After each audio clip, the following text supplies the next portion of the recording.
Nagtatanong, totoo ba yung Diyos? Totoo ba yung kanyang word? No? Galing ako dyan eh. Masama nun eh, dati akong teacher ng book na to. Then, I decided to turn my back. No one cared to ask me why. Wala talaga eh. But the Holy Spirit didn't stop. Hindi niya ako tinigilan. By the grace of God and by the mercy of God, nagsasalita ako sa harapan mo. Hindi dahil sa mabuti akong tao. Masama po akong tao na niligtas ng biyaya at habag ng Diyos. Start tayo sa Genesis 1:1. Genesis 1:1, ang nakasulat ay ganito. In the beginning, God created the heavens and the earth. Kung tayo, huwag tayong aalis doon sa in the beginning, God created the heavens and the earth. Grade 5, grade 6 would understand this. If you're creating something, you're outside of that. God created the heavens and the earth. He's outside of it. Wala siya dun sa loob. So therefore, whatever is created is just within the creation. Hindi siya governed ng whatever is there. So kapag titignan natin ito, I think ang very good person na nag-explain ito is Ken Hovind. Si Dr. Ken Hovind said, it's the continuum. Sa umpisa pa lang, sa paglikha ng Diyos, binanggit niya na yung continuum. Ang continuum are interrelated and interdependent with each other. Di ba yun? Time, space, and matter.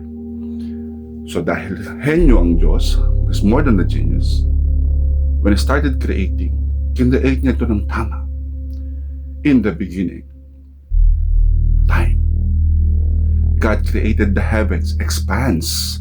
Hindi siya basta heavens. It talks about space. God created time, He created the heavens, the space, and He created earth. When we talk about earth, ang original nito ay haaretz. Sa original na language, which is Hebrew, hindi ito basta the physical earth. We're talking about everything that is on it and everything that is in it. Matter. So God, in the beginning, God created the heavens, the space, and the earth, which is matter. Sa isang isipan ng katulad ng isang grade 6 o grade 5, kaya niya nang maintindihan yung part na, okay, if you're gonna create something at wala kang beginning, ang tanong is, kailan mo siya ginawa? Ngayon naman, mag-create ka, meron kang starting point. Ang tanong, saan mo ilalagay? Kasi wala kang space. Ngayon, meron kang inumpisahan, meron kang lalagyan. Ang tanong, ano yung ilalagay mo na kung kailan mo siya ginawa? So, those things are interdependent when God created it. Para tayo, maintindihan natin na, okay, there's time, 24 hours in a day. There's space where things were put into, at merong matter, which is, as we know it, solid, liquid, gas. This is the part na ang Diyos ay nag-create ng canvas, if you want to put it that way. Nag-create siya ng canvas, ready. Now He's gonna form the painting. He's gonna fill it in with details. If I'm a painter at wala akong canvas, ano man yung gagamitin kong medium, saan ko ipe-paint? Kailan ko siya ipe-paint? Ano ang aking ipe-paint? Now, if we're gonna connect that with whatever theories out there, Big Bang for example, did the Big Bang create the beginning? The sense of where to put things and what to put in it? Hindi. No matter how we put it, before the Big Bang, there is something already. That's the genius of God. That is the genius of the Word of God. That is the holiness of God. In the beginning, ganito yung nangyari. It answered the question of, when did God start doing things? It was in the beginning.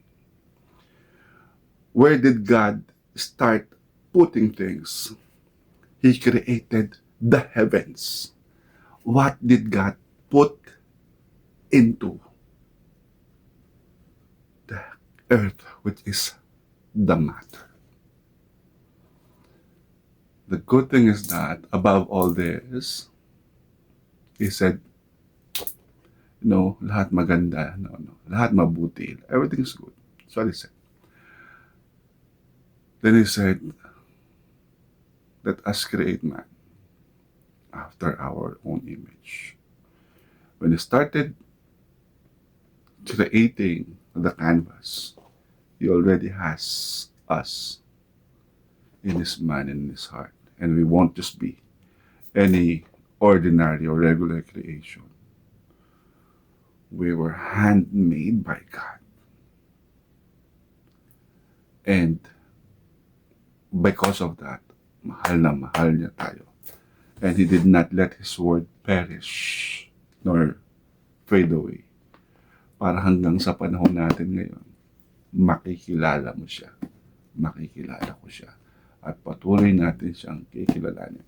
I hope I was able to somehow give you an idea of how great God is, how real He is, and how powerful is His words.